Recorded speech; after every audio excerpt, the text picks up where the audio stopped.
The deep hush of the deserted building pressed in, a suffocating blanket of silence, broken only by the almost imperceptible hum of distant machinery and the whisper of the wind against unseen windows. Every shadow seemed to stretch and deepen, transforming familiar objects into grotesque, unfamiliar shapes. It was the hour when the world exhaled, settling into a restless sleep, leaving behind vast empty spaces to the few who toiled through the darkness. The air itself felt heavy, pregnant with untold stories, each creak and groan of the old structure amplified, resonating through the lonely corridors. This was the night shift, a realm apart, where the veil between the mundane and the truly terrifying often thinned to nothing. This is not a collection of campfire tales, but rather a chilling compilation of experiences from those who have faced the long silent hours when most of humanity is lost in slumber. These are the true accounts of individuals whose jobs thrust them into isolation, forcing them to confront not just the mundane tasks of their work, but also the inexplicable, the terrifying, and the utterly supernatural.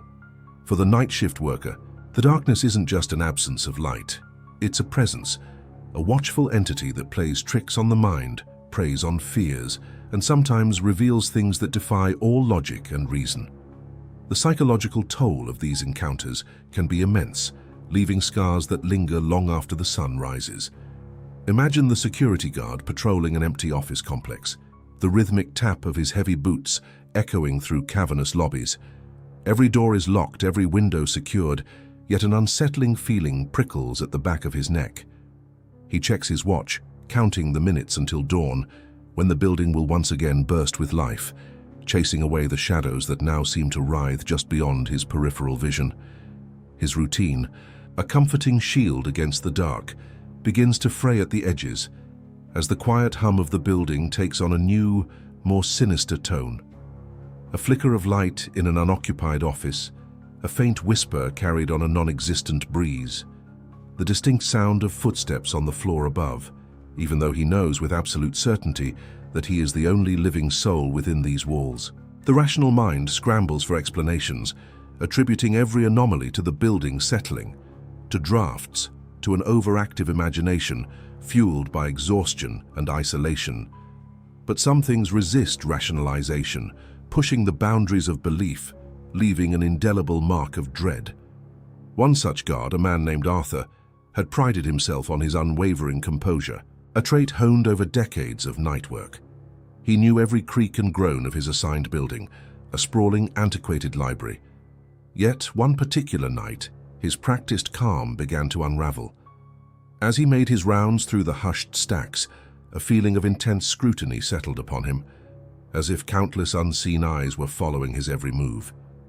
He dismissed it as fatigue, as the loneliness of the hour, but then a book, a thick leather-bound tome, slid from a high shelf with a soft thud, landing open at his feet. Its pages were yellowed with age, and a single faded inscription was visible. "You are not alone." Arthur's heart hammered against his ribs, a frantic drum in the oppressive silence. He looked up, scanning the towering shelves, the empty corridors, but saw nothing. Yet the distinct chilling sensation of being watched intensified, pressing in from all sides. He felt his breath catch in his throat, a primal fear seizing him. This was not the building settling. This was something else entirely. These are the stories of those who pierce the veil of night, who stand watch when the world sleeps, and who, in their solitude, stumble upon the terrifying truths that lie hidden in the dark. They are the unwitting witnesses to the unknown, their sanity tested by experiences that defy explanation. What lurks, unseen and unheard, when the world sleeps? What secrets does the night hold, waiting for an unfortunate soul to uncover? The answers, as you are about to discover, are far more disturbing than you could ever imagine. The answers, as you are about to discover, are far more disturbing than you could ever imagine.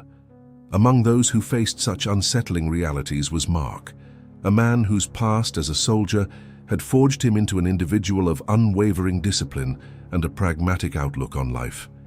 He had seen true horrors on battlefields, faced tangible threats that screamed, bled, and died. Yet the quiet, insidious terror of his new night shift job as a security guard at an old sprawling hospital presented a different kind of challenge. After the cacophony of war, Mark sought a quiet life, a steady job that would allow him to provide for his family without the constant threat of mortal danger. The hospital, with its long, sterile corridors and hushed atmosphere, seemed a perfect fit. He believed he was trading the chaos of combat for the predictable monotony of routine patrols. He was gravely mistaken. His shifts began innocently enough, a rhythm of checking doors, monitoring cameras, and making rounds through the labyrinthine wings of the aging institution. Initially, the hospital's inherent eeriness, the subtle scent of antiseptic and decay, the occasional distant moan from a patient, were all easily dismissed as part of the environment. But then the whispers started. Faint, indistinct, they seemed to slither from the shadows just beyond the range of clear hearing. He'd pause, straining his ears, only to be met by profound silence. He attributed it to the building's old pipes, the ventilation system, or perhaps the creaking of old timbers settling. His soldier's mind, trained to identify and neutralize threats, searched for a logical explanation, a tangible source for these unsettling anomalies. The whispers grew bolder. One night, while checking the deserted pediatric ward, a small worn teddy bear previously sitting neatly on a windowsill was found lying face down in the middle of the corridor, as if deliberately placed there. Mark felt a cold dread seep into his bones, a feeling far more unsettling than any battlefield encounter. He meticulously placed the bear back, his gaze sweeping the empty hallway, a growing unease tightening its grip around his chest. Objects began to move with a quiet defiance of physics. A broom left leaning against a wall would be found across the hall. A chart holder, secured on a counter, would be found on the floor, its papers scattered, each instance chipped away at Mark's carefully constructed wall of skepticism. He meticulously documented every incident in his logbook, hoping to find a pattern, a rational thread to pull. There was none. Phantom figures. Fleeting glimpses of movement at the edge of his vision became a regular occurrence. A shadow detaching itself from the deeper gloom, a flicker of white in a doorway, gone before he could fully turn his head. His heart would pound, a frantic drum against his ribs. But his training kept him moving, kept him searching for the source, even as a primal fear began to gnaw at his composure. He found himself talking to himself, muttering reassurances, attempting to ground himself in the reality he knew. Yet the reality around him was warping, bending to an unseen will. The climax of his burgeoning terror arrived one particularly dark and stormy night. Rain lashed against the hospital windows, wind howled through unseen vents, amplifying the building's natural groans. Mark was on the 5th floor, a section largely unused and often left in deeper shadow. As he passed an open door to an empty patient room, he heard it, clear as day, cutting through the storm's fury. A voice, disembodied and chillingly soft, called his name. Mark.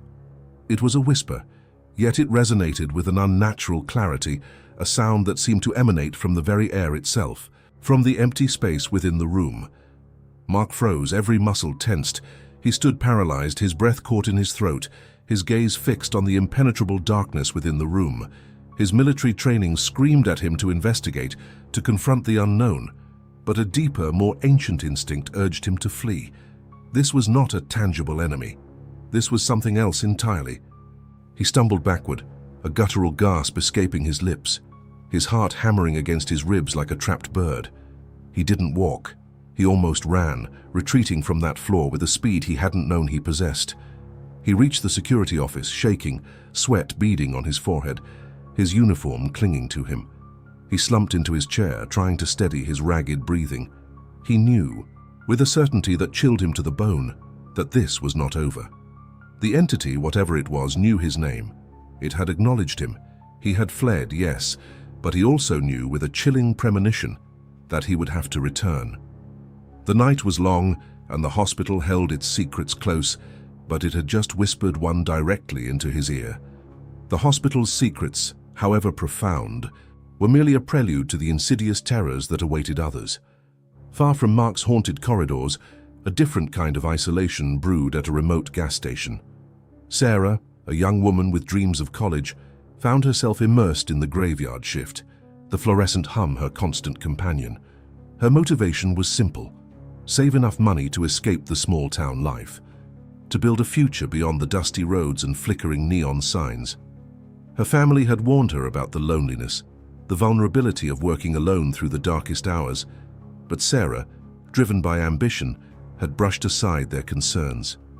She was tough, independent, and determined. Then, David arrived. A new night shift partner, seemingly out of nowhere. He introduced himself with a disarming smile and an overly friendly demeanor. Sarah initially felt a profound sense of relief. The crushing solitude had begun to wear on her, the silence amplifying every creak and groan of the old building. David's presence, even if a little overbearing, promised companionship, a shared burden against the long, lonely nights. He was talkative, perhaps too much so, filling the quiet with anecdotes and observations. He seemed to know a surprising amount about the station's quirks, the regulars' preferences, and even Sarah's own routines. Slowly, almost imperceptibly, Sarah's relief began to curdle into suspicion. David's stories grew increasingly disturbing, veering from local legends of vanished travelers to chilling tales of personal encounters with the macabre. He spoke of shadows that danced in peripheral vision and whispers that followed lonely souls. His eyes, though seemingly kind, held a glint of something unsettling, a knowingness that felt out of place. He would often stare at her a little too long, a little too intently, making her skin prickle. He seemed to know things about her, small details she couldn't recall ever sharing, her favorite coffee order, the specific brand of snacks she preferred, even a fleeting comment she'd made weeks ago about her college aspirations. It was as if he had been observing her from afar, learning her habits. The tension escalated with each passing night. Sarah found herself becoming guarded, her answers clipped, her movements cautious. She started avoiding direct eye contact, her mind racing with questions she dared not voice. Who was this man? Why did he seem to know so much?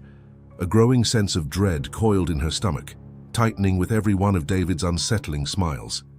She tried to dismiss it, to rationalize his behavior as simple eccentricity, but the feeling persisted, a cold, insistent whisper in the back of her mind. The climax of her unease struck with the force of a physical blow. One quiet Tuesday morning, as the first rays of dawn painted the sky, Sarah decided to check the employee roster, a simple act meant to confirm David's transfer details. Her fingers trembled slightly as she scrolled through the laminated sheets, her eyes scanning for his name. It wasn't there. Not under new hires, not under transfers, not anywhere. Her heart pounded against her ribs, a frantic drumbeat of terror. She frantically checked the old schedules, the weekly logs, anything that might list him. Nothing. It was as if he had never existed on paper.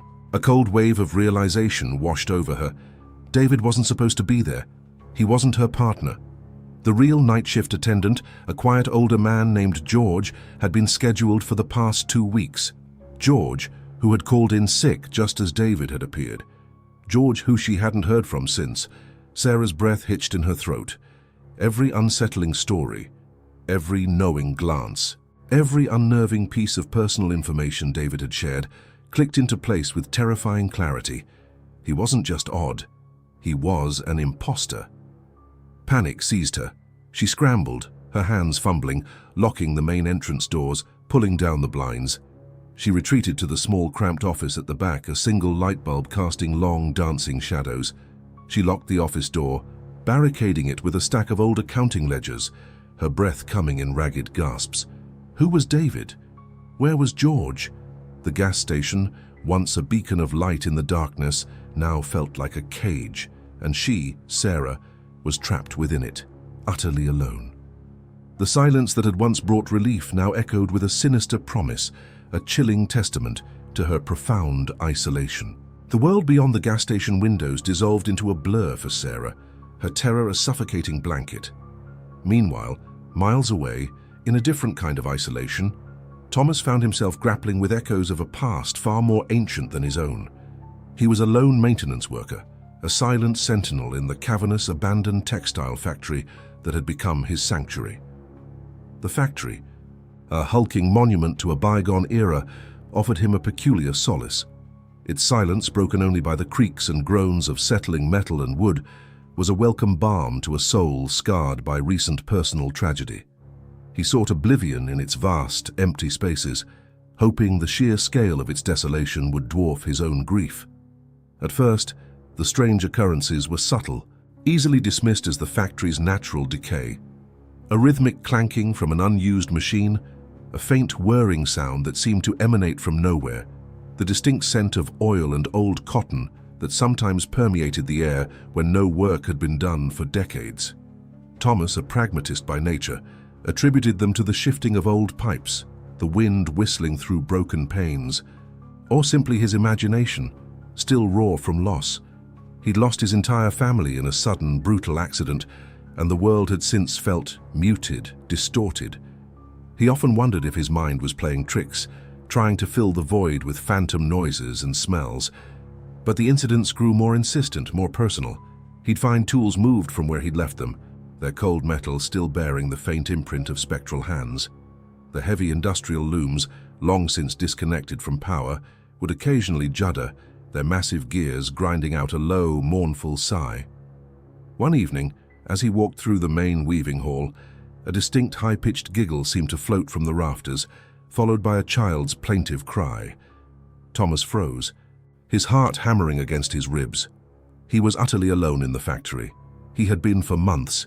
His initial skepticism began to erode, replaced by a chilling certainty that he was not, in fact, alone. The factory was occupied, not by the living, but by something far older, far more rooted in its very fabric. He started seeing them out of the corner of his eye, fleeting, translucent figures gliding between the skeletal remains of machinery. They were indistinct at first, like distortions in the air, but with each sighting they gained a terrifying clarity. They were workers, clad in antiquated uniforms, their faces etched with a weary resignation. Some seemed to carry baskets of raw cotton, others hunched over spectral looms, their hands moving in silent, rhythmic motions. The apparitions weren't threatening, not overtly. They simply were going about their endless ghostly shifts, but their presence was a constant, heavy weight, a profound sorrow that seeped into the very stone and mortar of the building.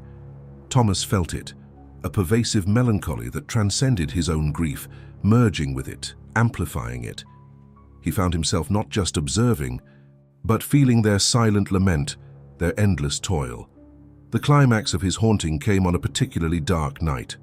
A storm raged outside, mirroring the turmoil within the factory's walls. As lightning flashed, illuminating the vast interior in stark, fleeting moments, Thomas witnessed a scene that stopped his breath in his throat. In the center of the main floor, where a massive hydraulic press once stood, spectral figures gathered. A young woman, her face pale and drawn, was struggling with a jammed machine. A foreman, his face a mask of anger, gestured frantically. Then, in a horrific, silent reenactment, the machine shuddered. A heavy lever swung and the woman was caught, her ghostly form crumpling, dissolving into the swirling dust motes. A collective gasp, unheard but deeply felt, seemed to echo through the empty space. Thomas staggered back, his mind reeling. It wasn't just a haunting, it was a reenactment, a loop of tragedy playing out endlessly. The factory wasn't just a building, it was a tomb, a perpetual stage for the suffering of those who had died within its walls. He understood then, with a chilling clarity, that the factory held the spirits of its fallen, their sorrow and their final moments forever imprinted on its very essence. He was overwhelmed, not just by fear, but by the sheer crushing weight of their collective lament. The factory's silence was not empty, it was filled with the perpetual mournful cries of the past. The factory's silence, once a source of solace, had become an unbearable dirge, a constant reminder of lives cut short and dreams forever unfulfilled.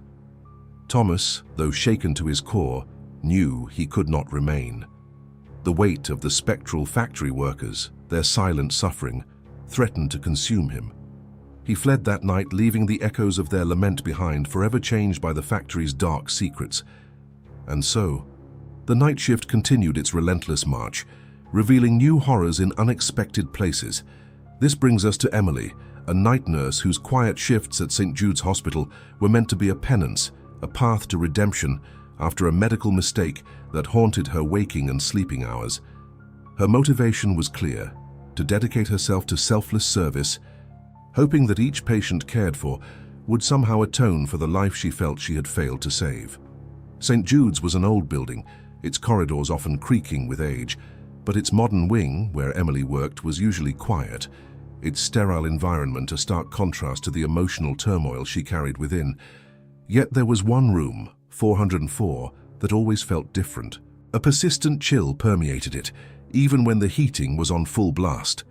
Patients assigned to 404 rarely stayed long, often requesting transfers, citing unsettling visions, cold spots, or the feeling of being watched. Emily, ever the pragmatist, initially dismissed these complaints as the ramblings of feverish minds or the anxieties of illness. She attributed the cold to a faulty ventilation system, promising herself to put in a work order, a task that always seemed to slip her mind. But the unease surrounding room 404 grew, subtly at first, then with an insistent presence that gnawed at her composure.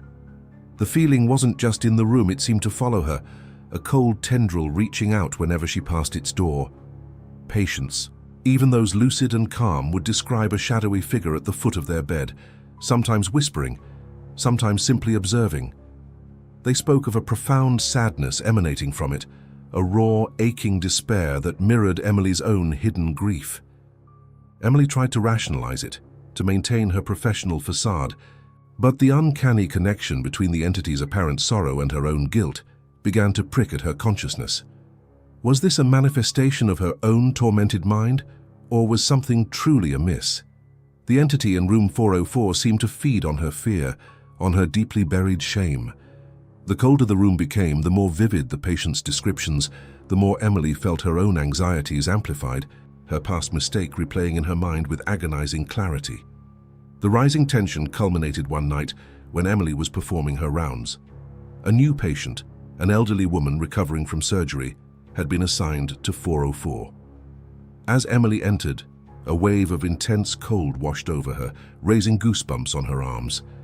The patient lay awake, eyes wide with terror, staring fixedly at the corner of the room. Emily followed her gaze, and there, coalescing from the shadows, was a distorted, swirling mass. It pulsed with a dark energy, slowly taking on a recognizable shape, the spectral image of the patient she had lost, her face contorted in an expression of silent accusation. It was a grotesque mockery, a living embodiment of her deepest regret. Fear, cold and sharp, pierced Emily's heart, but beneath it a flicker of something else ignited: anger. Anger at herself, yes, but also a defiant resolve. She had carried this burden for too long. This entity, whatever it was using her grief against her. With a sudden, desperate surge of courage, Emily stepped forward, her voice trembling but firm. "I did my best," she whispered, tears streaming down her face. "I've tried every day since to make amends. I am making amends." She spoke not to the apparition, but to her own reflection of guilt, to the memory that had shackled her. As the words left her lips, a strange thing happened. The distorted image flickered, its form wavering as if struck by an unseen force. The oppressive cold in the room lessened, and the shadowy figure seemed to recoil, shrinking back into the corner, its malevolent energy momentarily diffused. Emily stood there, breathing heavily, the raw emotion of her confession momentarily paralyzing the entity. It was weakened, yes, momentarily banished by the force of her honesty and self-acceptance, but she knew with a chilling certainty that it was not gone. The hospital's dark secret and her own would continue their silent, terrifying dance.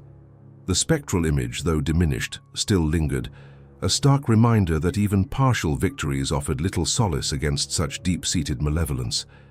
Emily knew her struggle was far from over, a silent war waged within the hospital's sterile halls. Meanwhile, miles away, in the hushed, echoing labyrinth of the city's oldest library, Daniel was about to discover that some legacies were not burdens to be treasured, but curses to be feared. Daniel, a night librarian, had inherited his position, much like an ancient tome, from his late grandfather. The library wasn't just a job, it was a family heirloom, passed down through generations, each member sworn to its silent guardianship. He had always taken pride in the quiet reverence of the place, the scent of aging paper and leather, a comforting balm.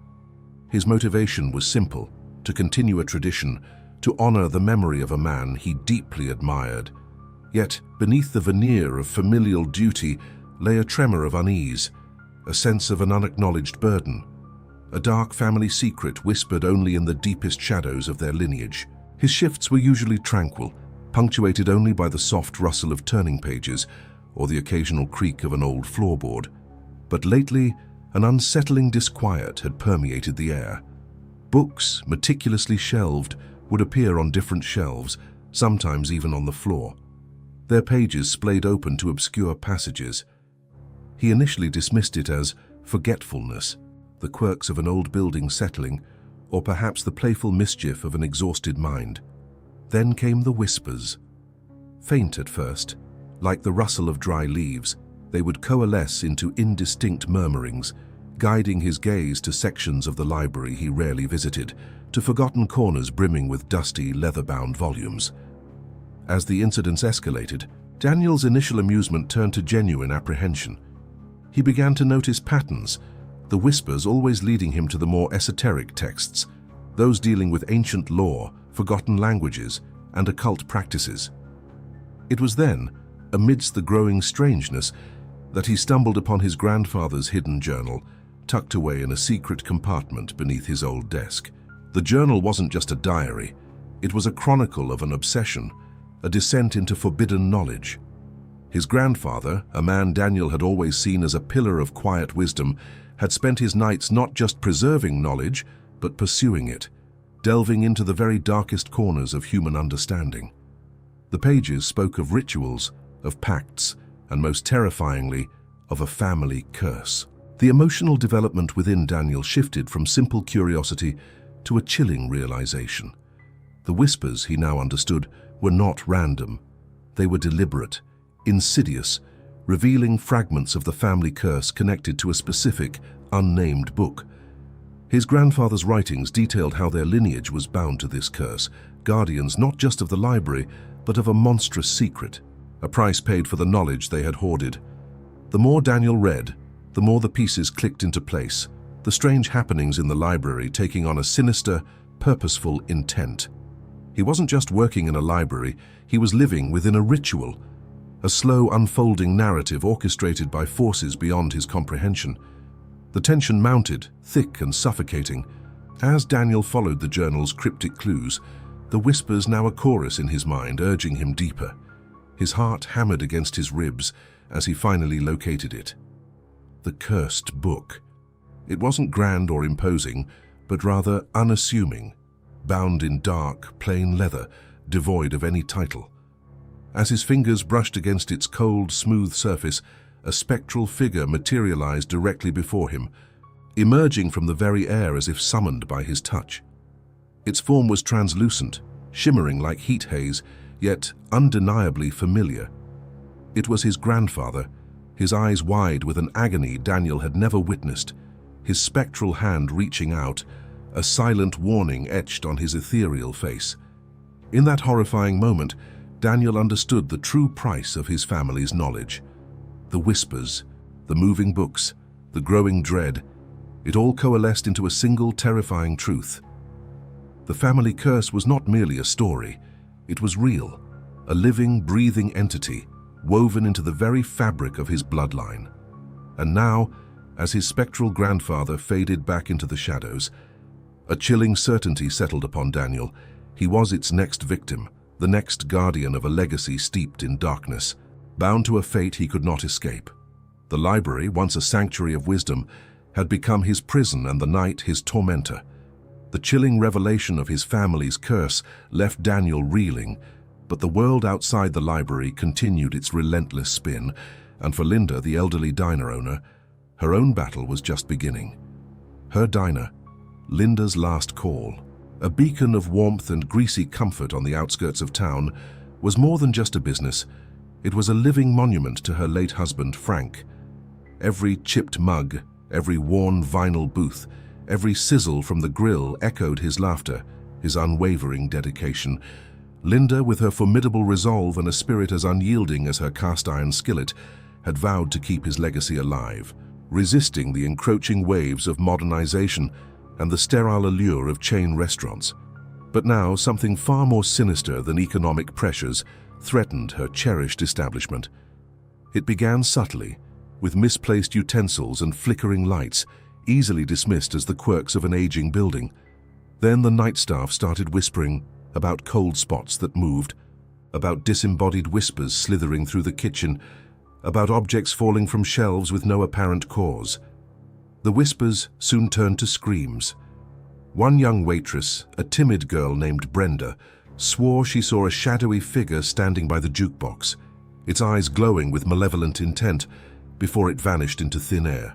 Another, a burly cook named Gus, found himself locked in the walk-in freezer for an hour, the door mysteriously jammed from the outside. He emerged shivering, not just from the cold, but from a profound, unspeakable terror. One by one, her night staff, the very backbone of her operation, began to quit, their fear outweighing their loyalty and need for employment. The diner, once bustling even in the small hours, grew eerily quiet, its vibrant energy slowly draining away. Linda, however, was not one to be easily deterred. Her emotional development through this ordeal was a testament to her fierce spirit. She refused to give up, even as the growing danger pressed in from all sides.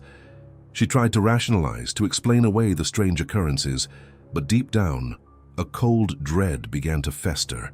This wasn't merely a draft or old wiring. This was something malevolent, something that actively sought to dismantle her life's work. She started working the night shifts herself, her arthritic hands gripping a worn baseball bat she kept hidden beneath the counter. Her resolve hardened with each unexplained incident, each new act of sabotage against her beloved diner. The entity, sensing her defiance, grew more aggressive. It wasn't content with driving away her staff. It wanted Linda out too, or perhaps it wanted to claim the diner for itself. The tension escalated dramatically one particularly stormy night. Rain lashed against the windows, and the wind howled like a banshee. Dishes flew from racks, shattering against the walls. The old jukebox, unplugged for years, suddenly roared to life, blasting a distorted, discordant tune that grated on Linda's nerves. Tables overturned themselves with deafening crashes. The air grew heavy, thick with a palpable sense of malice, and the temperature plummeted, turning her breath into frosty clouds. Linda, alone in the chaos, faced the entity head-on. Her heart pounded, a frantic drum against her ribs, but her eyes blazed with an unyielding fire. She wasn't just fighting for a business. She was fighting for Frank's memory, for her own dignity. Clutching her kitchen knife, its blade glinting faintly in the flickering emergency lights, she yelled into the oppressive darkness, her voice hoarse but firm. "You hear me? You won't take this place, not while I'm still breathing." A spectral gust of wind, cold and sharp, ripped through the diner, throwing her off balance. She saw it then, a swirling vortex of shadows coalescing in the center of the room, its form vaguely humanoid, its presence radiating pure, unadulterated hatred. With a primal scream, Linda lunged forward, swinging her knife wildly, not expecting to connect, but driven by sheer desperate will. The blade passed through the shadowy form, yet a shriek, raw and guttural, echoed through the diner, accompanied by a violent expulsion of energy that sent Linda sprawling. When she finally pushed herself up, trembling but unbroken, the entity was gone. The diner, however, was in ruins. Tables were splintered, chairs lay broken, and shattered crockery littered the floor like fallen leaves. The smell of ozone and decay hung heavy in the air. She had temporarily driven it back, but at a devastating cost. As she surveyed the wreckage, a chilling certainty settled in her bones. It would return, more powerful, more malevolent. And Linda, her body aching, her spirit weary but unbowed, knew her final stand was far from over. Officer Ben, a seasoned highway patrolman, drove his cruiser down the desolate stretch of Highway 17. The night was a familiar blanket of stars and endless asphalt, a canvas upon which years of tragedy had been painted. He had seen it all: devastating collisions, desperate chases, the quiet despair of broken-down lives. Each incident had chipped away at his youthful idealism, leaving behind a jaded pragmatism that served as his shield. Yet beneath the hardened exterior, a flicker of humanity persisted, a quiet search for meaning in the relentless chaos of his nightly beat. The conflict began subtly, with a recurring phantom distress call. It was always the same coordinates, always on that particular deserted stretch of highway, always a garbled message that faded into static before he could pinpoint its origin. His initial emotional development leaned towards dismissal. It was probably a faulty signal, an old prank, or perhaps even a glitch in the dispatch system. He filed reports, checked his equipment, and even drove out to the location a few times, finding nothing but the whisper of the wind through the tall grass. But the calls persisted, a ghostly echo in the night. Ben found himself becoming obsessed with the mystery. He started cross-referencing the coordinates with old accident reports, delving into dusty archives that spoke of forgotten tragedies. Each response, each fruitless drive, ironically revealed more about a catastrophic accident from decades ago. The records detailed a family, vibrant and full of life, whose journey had ended abruptly on that very road, their car T-boned by a speeding truck. The details were gruesome, the loss immeasurable. The tension escalated dramatically on a moonless night, the air thick with an unusual stillness. The phantom call came through again, clearer this time, a woman's desperate cry for help, a child's fearful whimper. Ben, his heart pounding with an unfamiliar urgency, sped towards the coordinates.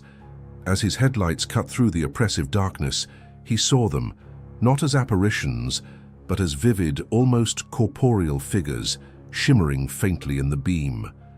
A young mother, her face etched with terror, clutching a small child. A man, his expression a mixture of shock and pain, slumped against a phantom steering wheel. They were reenacting their final moments, caught in an eternal loop of despair. Ben slammed on his brakes, his blood running cold. He watched, mesmerized and horrified, as the spectral truck materialized, its ethereal form glowing with an eerie internal light, and then the silent, terrible impact. The figures dissolved into the night, leaving behind only the lingering chill and the scent of ozone. He sat there for a long time, the engine idling, the silence profound. The phantom calls ceased after that night. Ben never spoke of what he saw, but a profound shift had occurred within him. He felt a strange sense of closure, not just for the phantom victims he had witnessed, but for himself. The jadedness had receded, replaced by a quiet understanding, a deeper empathy for the unseen suffering that permeated the night. He had borne witness, and in doing so, had perhaps offered them a measure of peace. The night, it seems, holds secrets beyond human comprehension. From the whispering halls of an old hospital to the desolate stretches of highway, from the isolated gas station to the ruins of a family diner, these true night shift horror stories serve as chilling reminders. They underscore the pervasive nature of the unknown, the thin veil between our world and what lies beyond, especially when the world sleeps. Some secrets are best left undisturbed, some shadows best left unexamined. Have you ever experienced something inexplicable on the night shift? What terrifying tales does the darkness hold for you? Share your own night shift stories in the comments below.